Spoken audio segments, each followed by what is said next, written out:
As águas do Atlântico sempre carregaram lendas de monstros marinhos e embarcações amaldiçoadas.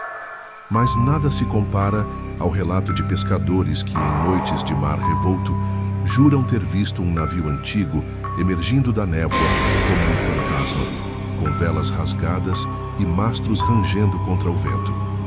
De longe, parecia apenas mais um casco abandonado, um sobrevivente de algum naufrágio esquecido. Mas à medida que se aproximavam, os homens do mar percebiam que algo estava errado.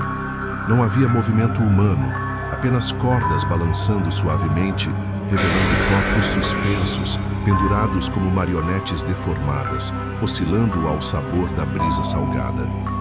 Os rostos daqueles cadáveres não eram consumidos pela decomposição como seria esperado. Tinham a pele pálida e olhos abertos fixos, como se ainda enxergassem quem os observava. Os lábios entreabertos pareciam prontos para sussurrar segredos do além. E, de fato, era exatamente isso que faziam. Uma voz infantil ecoava do convés vazio. Não vinha de nenhum dos mortos em particular, mas de todos ao mesmo tempo.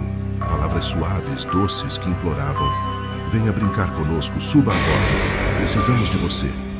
O contraste entre o tom inocente e os corpos inertes fazia o sangue gelar, até dos mais experientes pescadores.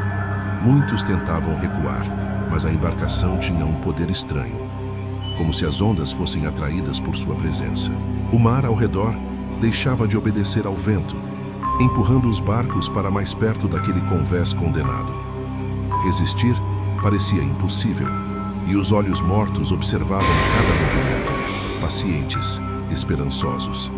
Alguns homens, contra o instinto de sobrevivência, finalmente cederam à curiosidade ou ao encanto sobrenatural das vozes. Ao tocar o convés, a madeira se tornava fria, quase viva, pulsando sob os pés como se respirasse. E antes que qualquer um pudesse reagir, o silêncio absoluto tomava conta, e nunca mais eram vistos pelos companheiros que esperavam na água. A única coisa que restava após cada desaparecimento era o aumento da macabra tripulação. Dias depois, novos corpos eram vistos pendendo pelas cordas do navio fantasma, imóveis, mas com os olhos bem abertos e um sorriso forçado costurado pelo próprio horror. Há quem diga que os mortos não permanecem calados por muito tempo. Suas bocas se abrem em uníssono, liberando um coral de vozes de crianças que recitam memórias roubadas de suas vítimas, revelando segredos que jamais poderiam ser conhecidos. Ouvintes relatam ouvir suas próprias histórias pessoais sendo ditas em vozes que não eram humanas. Um pescador jurou ter escutado a voz de sua filha, morta há anos, chamando por ele. O homem enlouqueceu, tentando nadar até o navio mesmo depois de seu barco ter sido rebocado para longe. Morreu engolido pelas ondas, repetindo o nome da criança até a última respiração. A tripulação do além parece crescer a cada testemunho. Cada vez que o navio é avistado, há mais corpos, mais olhos fitando o nada, mais bocas entreabertas prontas para atrair a próxima vítima. O oceano inteiro parece cúmplice desse ritual, guardando segredos sob camadas intermináveis de escuridão. Pior ainda é a sensação de que o navio não navega sozinho. Há relatos de sombras enormes surgindo sob a quilha, como tentáculos ou braços colossais, arrastando a embarcação de um lado para o outro, como se fosse criada por uma entidade maior e faminta. Talvez o navio seja apenas a isca de algo muito mais antigo. Os marinheiros mais velhos alertam que ouvir a canção das vozes é o início da maldição. Uma vez que a promessa inocente das crianças ecoa em sua mente, mesmo em terra firme, o chamado nunca desaparece. Sonhos com o mar tornam-se inevitáveis, até que, inevitavelmente, a pessoa desaparece durante a noite, encontrada dias depois flutuando, morta, nos portos mais próximos. Dizem que, ao subir a bordo, não se morre de imediato. O corpo é preservado, suspenso pelas cordas como parte da decoração macabra do navio. A alma, porém, é destroçada, fragmentada em ecos de infância, que são usados como armadilhas para os próximos incautos. Alguns sobreviventes afirmam ter ouvido, ao longe, risadas infantis entrecortadas por gritos de terror adulto, como se o navio fosse um palco de tortura perpétua.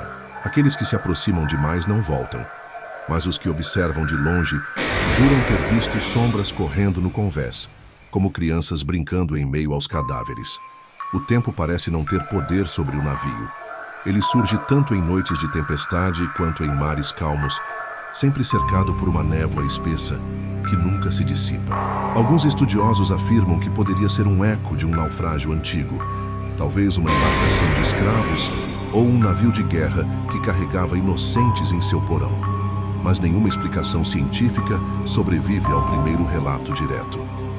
Quando perguntados, os pescadores que já ouviram se recusam a descrever detalhes, alegando que quanto mais se fala sobre o navio, mais próximos se tornam de escutá-lo novamente, como se até as palavras fossem capazes de invocar a sua presença nas águas. O horror final não está apenas no destino dos que sobem a bordo, mas no que acontece com quem continua vivo. Muitos que avistaram o navio não resistem ao peso da culpa e da curiosidade. Uma melancolia doentia os consome, até que acabam retornando ao mar em busca da visão proibida. Nenhum retorna com vida, apenas como parte do coral de vozes. O navio fantasma do Atlântico segue navegando, indiferente ao tempo e ao espaço.